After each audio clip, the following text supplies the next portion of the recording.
Black Book movie review.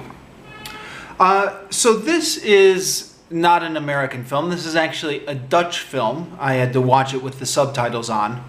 But it was directed by Paul Verhoeven. So Paul Verhoeven is, if you don't know, you probably know him already actually.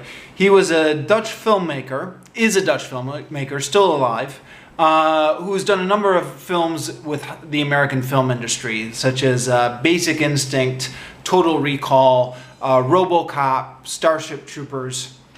He's an interesting guy. I don't know a ton about him, but I did watch the director's commentary as Starship Troopers, and he talks a lot about in that movie about kind of his fascination with the nature of fascism, how fascists kind of use the media, and he also he was born in 1938, so he lived through World War II as a young boy, and he talks about some of his memories of kind of, like a bomb dropping outside of his house or something like that.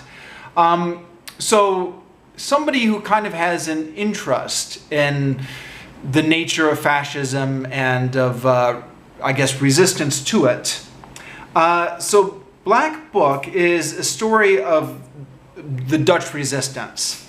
And it's got the words right in the beginning, inspired by a true story.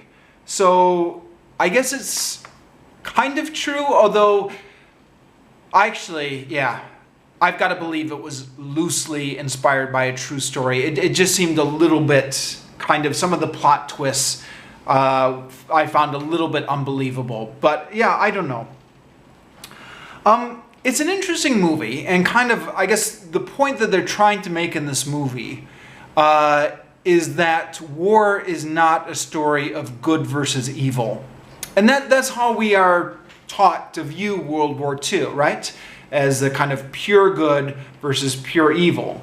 But what happens in this movie is that the people on the Dutch resistance, even though they're fighting on the good side, by the end of the film, nobody is left with their hands clean.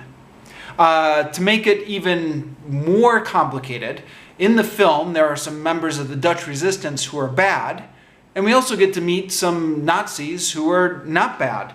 So, and I think that's how it would be in real life. Actually, that's a bit of a charged statement to make, isn't it? If you're talking about American Nazis, it's going to be different, because these are people who've gone out of their way to identify themselves with an ideology. But I think if you're talking about German Nazis during World War II, to a certain extent, by kind of virtue of being young and of military age and living within the borders of Germany, kind of using the word Nazis to kind of just describe German soldiers in general, maybe. So, like I said, the film says it was inspired by true events, but there's some incredible twists and plot turns in this movie. It is, however, a good suspense story. It does a good job of keeping the tension all the way through, and there were a number of surprises along the way. Now, I'm going to spoil something here about the ending, but I want to talk about this because this is the one part of the movie I really had a hard time believing. But I don't know, did this really happen? Apparently, maybe. So, at the end of the movie, the war is over and the Nazis had surrendered. But according to the terms of the peace treaty, the Nazis still had the power to punish their own men, even after they had surrendered. So they find out people who are in their own ranks who had been members of Dutch resistance, and they're able to execute these people kind of still within the bounds of the peace treaty. While you're watching the movie, you're like, I can't believe they can still do this, but apparently they can. I don't know. If somebody knows, let me know in the comments about how realistic this movie is.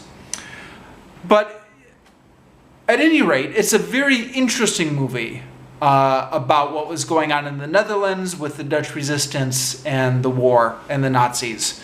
So, highly recommend it.